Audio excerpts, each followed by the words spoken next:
Namun tahukah Anda pemirsa, untuk menjadi penghulu pernikahan harus memenuhi sejumlah kriteria dengan puluhan tugas yang diemban. Kami merangkum beberapa di antaranya, kita akan simak bersama.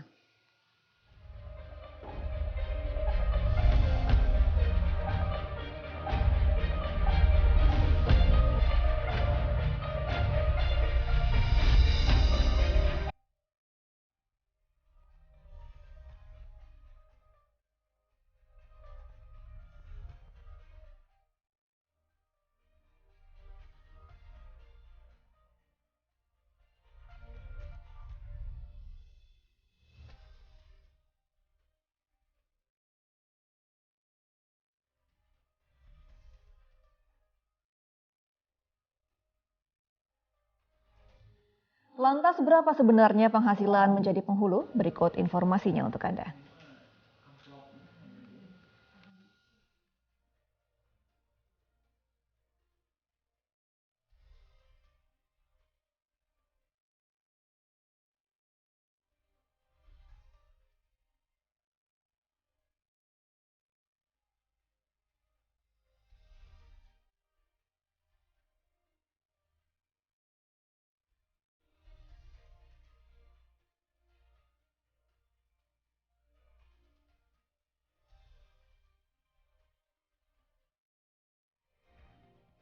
Dan untuk membahas kondisi jumlah penghulu saat ini, kami akan mengajak Anda untuk bergabung melalui akun X Metro TV dan telepon interaktif di 021 583 99 100. Dan sebelumnya kita akan membahas dengan juru bicara Kementerian Agama Republik Indonesia. Sudah hadir bersama kita saat ini via Zoom, Ana Hasbi. Selamat pagi Ibu Ana.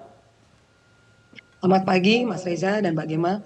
Baik, Pagi. Ibu Ana, apa yang menjadi penyebab bahwa Indonesia saat ini berada dalam situasi darurat penghulu, Ibu Ana?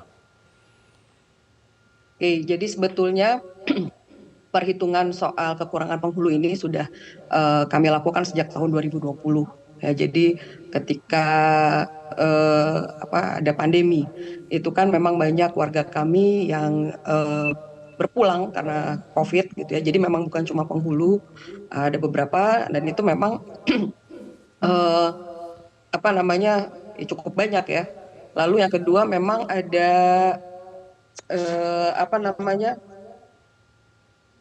sebentar, karena ada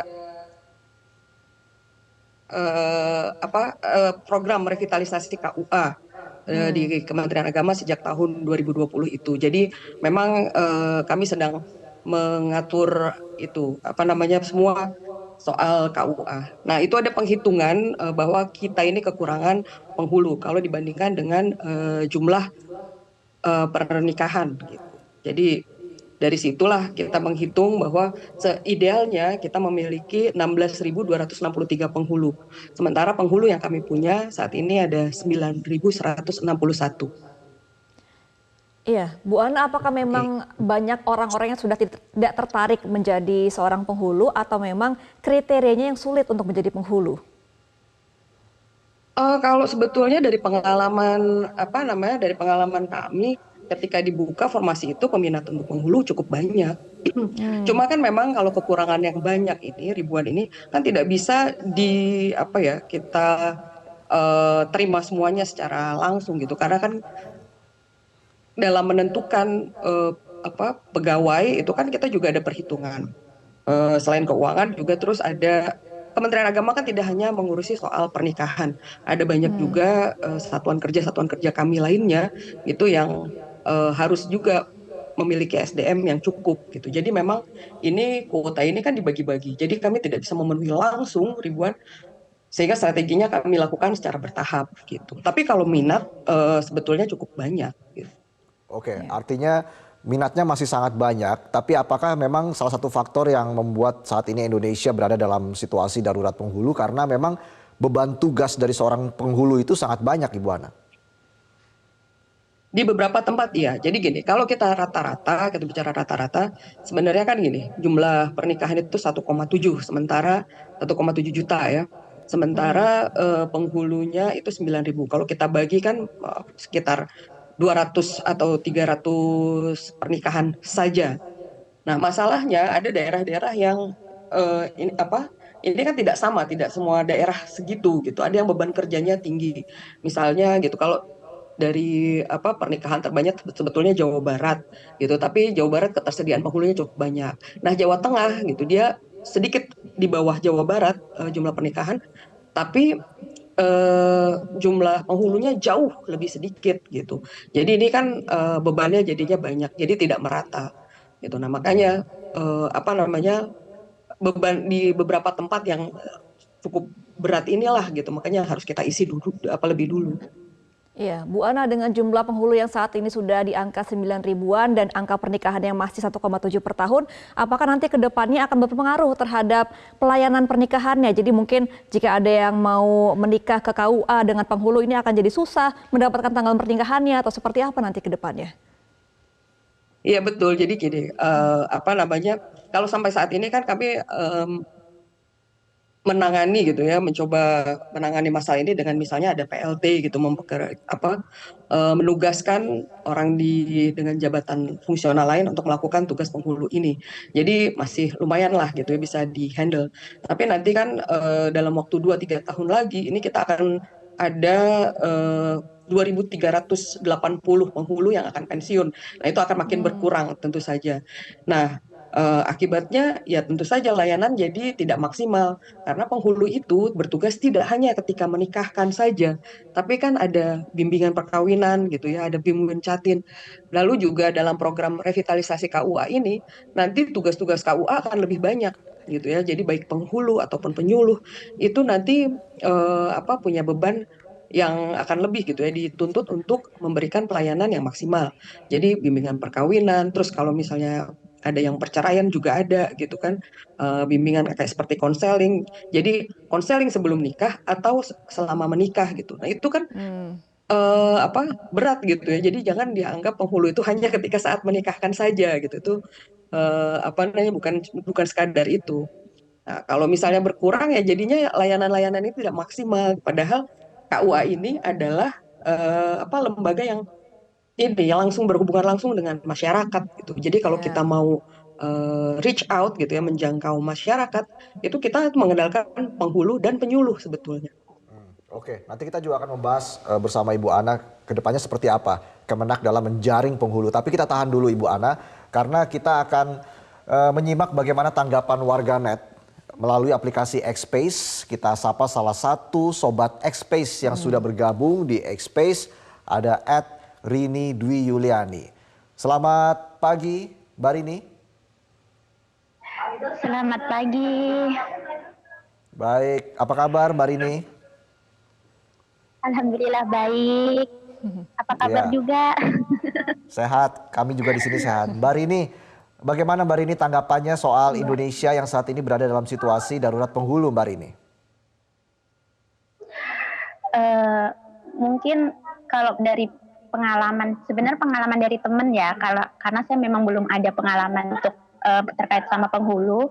Kalau pengalaman dari teman barusan juga bulan lalu, ya itu tadi ketika jatahnya ijab mungkin dalam perjanjian di KUA mungkin sudah atur jadwal jam sekian di waktu sekian. Nah itu kemarin tuh jam 8 pagi ternyata molornya tuh hampir 2 jam gitu kan. Ternyata ketika ditindaklanjuti kenapa kok bisa semolor sampai berjam-jam karena memang penghulunya itu sedang bertugas di tempat lain. Tapi sebelumnya nggak ada konfirmasi kayak waktu itu bersamaan dengan dia juga bertugas juga di tempat lain. Jadi anggapannya dari pihak keluarga itu yang mungkin jam 8 itu hanya tertuju pada penghulu itu pada ke tempat pihak keluarga tersebut. Ternyata ketika ditanya, oh dia bertugas di tempat lain. Nah, ketika saat mengijabkan tuh juga waktunya kayak cepet gitu loh, cepet gitu. Jadi kayak langsung berpindah lagi ke tempat yang lain. Mungkin dalam sehari saat itu dia bertugas di menangani pernikahannya tuh lebih dari 2 atau 3 tempat seperti itu. Jadi dari hal tersebut tuh saya menyikapi oh ternyata permintaan pernikahan tuh memang sangat tinggi ya daripada penghulu yang ada dan mungkin dalam akhir-akhir ini kan biasa kalau di tempat saya di Samarinda ini banyak kalau untuk menikah tuh di hari-hari weekend, di hari-hari Iya. Sabtu Minggu gitu kan. Jadi kayak Padahal itu kan ibaratnya di kecamatan ya. Jadi kayak, oh, penghulu tuh sebenarnya saya juga belum tahu sih pastinya di setiap kecamatan tuh tersedia berapa penghulu tuh saya kurang tahu pasti. Oke. Cuman ya itu tadi pengalaman dari Oke, Mbak kita, Rini. dari Tapi yang itu saya cerita tahu ya. dari satu orang teman Anda atau beberapa teman lainnya, Mbak Rini? Kalau yang saya jumpai itu dua Dua ya? di bulan yang kurang lebih sama. Kalau yang Oke. satunya itu teman saya sampai teroper di siang hari, harusnya dia mau di pagi hari jadi kayak mundur gitu sampai siang hari. Oke, Oke. berarti sudah ada 2 kejadian ya. Dan sebenarnya Resa, kalau melihat dari pengalaman pribadi saya juga di tahun Ya. 2021 saya menikah ya, memang penghulu saya juga itu menghadiri ada 4 pasangan di satu hari. Nah, jadi Bu Ana kalau menanggapi dari pernyataan Mbak Rini tadi dan juga pengalaman saya sendiri yang satu penghulu Ya. bisa memegang 3 sampai 4 pasangan dan sampai berpotensi ngulur waktu begitu ketika ijab kabul. Ini bagaimana nanti penanganannya ke depannya? Ya betul, ya karena kami mendengarkan aspirasi masyarakat seperti ini gitu ya.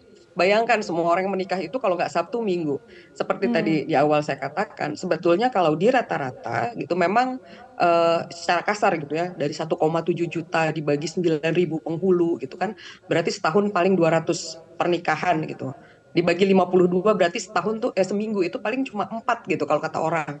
Tapi itu kalau rata-rata gitu. 4 gitu ya kita hitung Sabtu pagi, Sabtu siang, Minggu pagi, Minggu siang gitu. Itu kalau pakai angka itu kayaknya mudah.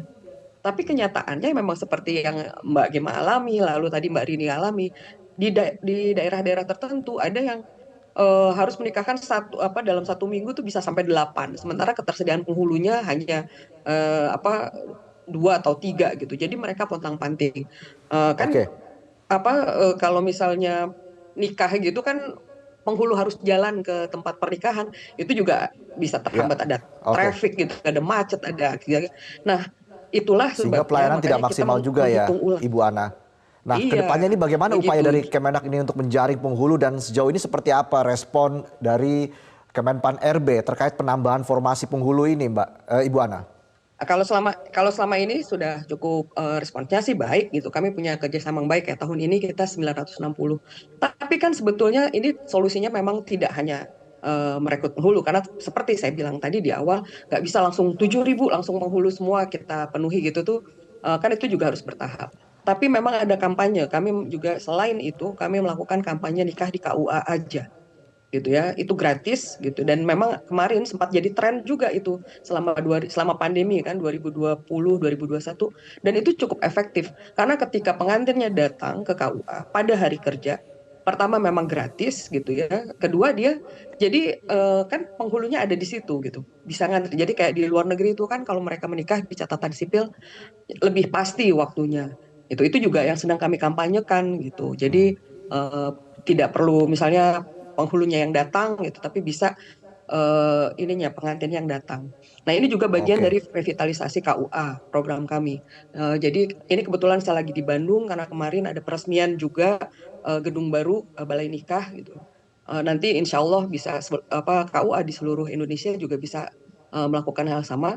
Nah kami ini membangun ketika di KUA itu misalnya ruangnya untuk nikah di KUA ini bagus dan instagramable.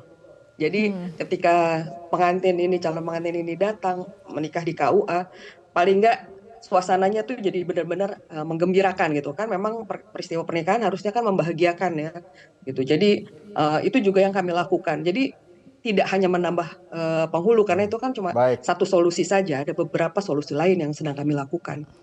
Baik, kita akan nantikan seperti apa strategi dari Kemenak ke depan ya untuk menjaring penghulu lebih banyak lagi sehingga kita bisa keluar dari situasi darurat penghulu ini. Terima kasih Ibu Ana Hasbi, Jubir Kemenak Republik Indonesia, sudah memberikan penjelasan dan waktunya bersama kami di Selamat Pagi Indonesia.